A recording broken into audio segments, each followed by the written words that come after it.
This is a film about Kenilworth Castle. These pictures show the reconstructed vision of what Kenilworth Castle used to look like. They are imagined visions using factual material which is used to lay out images of how the castle could have looked before the demolition. There are a number of visual reconstructions and a model of how it was previously mapped out. It was a grand castle with a large grounds and could have adopted any one of these forms at particular times. It was said about Kenilworth Castle, it was the glory of all these parts and for many respects may be ranked in the third place, at least with the most stately castles of England. This was taken from a passage by the famous 17th century antiquary Sir William Dugdale.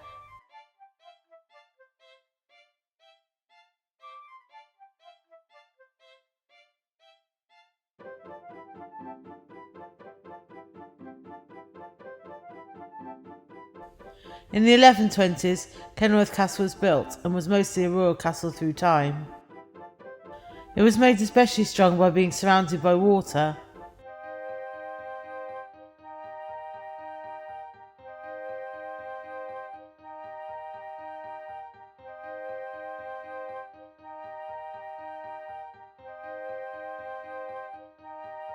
It was built in the 1120s by the Royal Chamberlain Geoffrey de Clinton, and as a celebrated construction, it was acquired by Henry II in the 1180s. During the 500 years after its emergence as a castle, it was expanded and developed. The royal palace it became was largely due to its strategic importance. It had a very strong structure with huge walls. In the early 13th century, King John added stone walls and built a dam to keep off a lake. It was transformed into a hugely strong fortress. In 1266, it was able to last in a siege of over 6 months.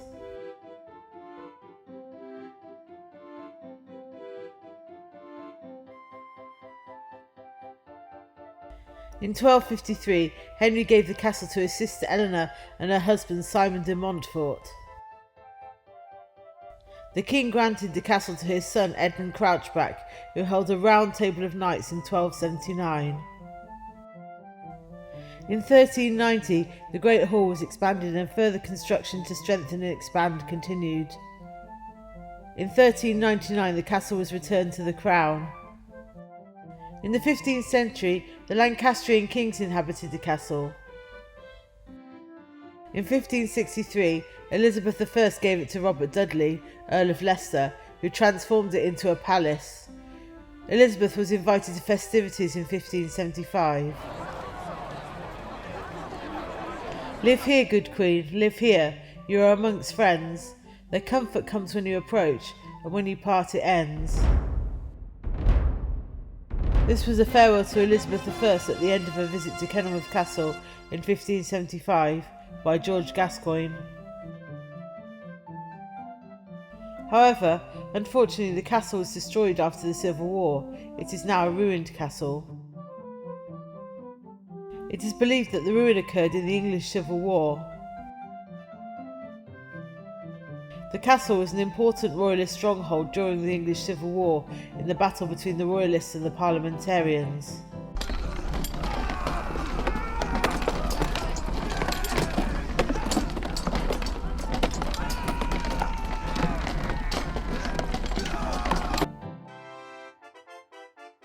After the imprisonment of Charles I, the parliamentarians authorised the destruction of the castle as it was a royalist stronghold.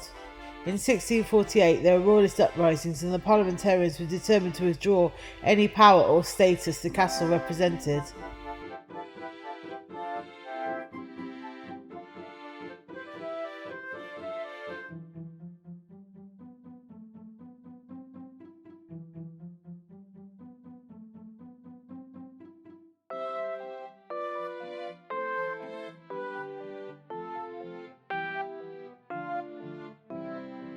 The English Civil Wars were about the battle between Parliament and the monarchy for power. Charles I was in dispute with Parliament and he was removed from power through war. Before the Civil War, Parliament did not have much authority.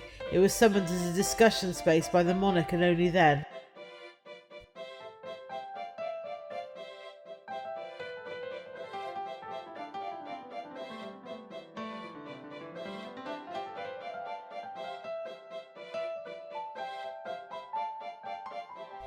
During the Long Parliament, many laws were introduced and the objections to the rule of Charles I became clear, and they began to become more and more powerful.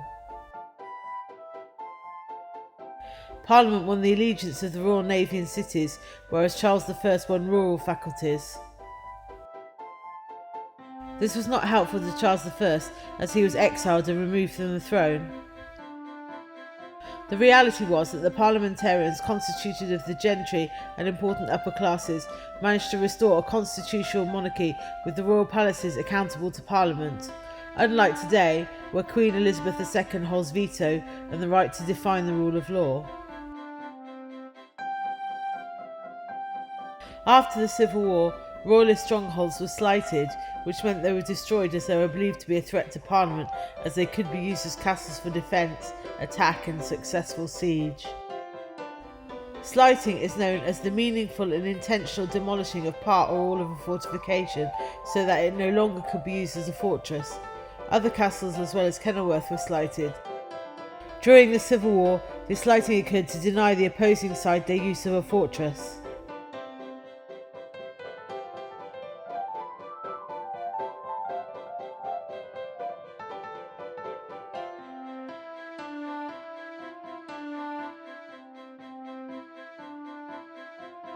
The trashing of the castle raises issues about the role of Parliament in a constitutional monarchy.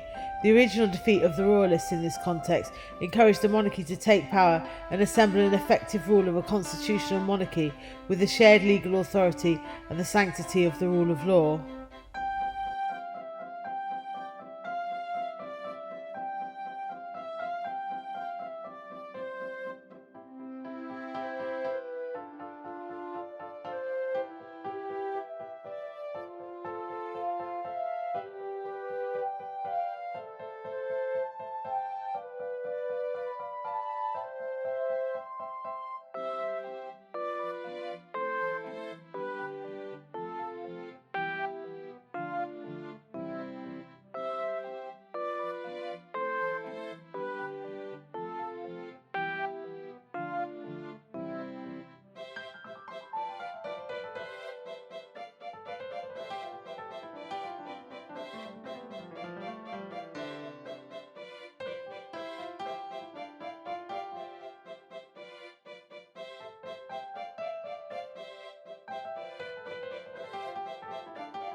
Kenilworth Castle has existed as a ruin for many years.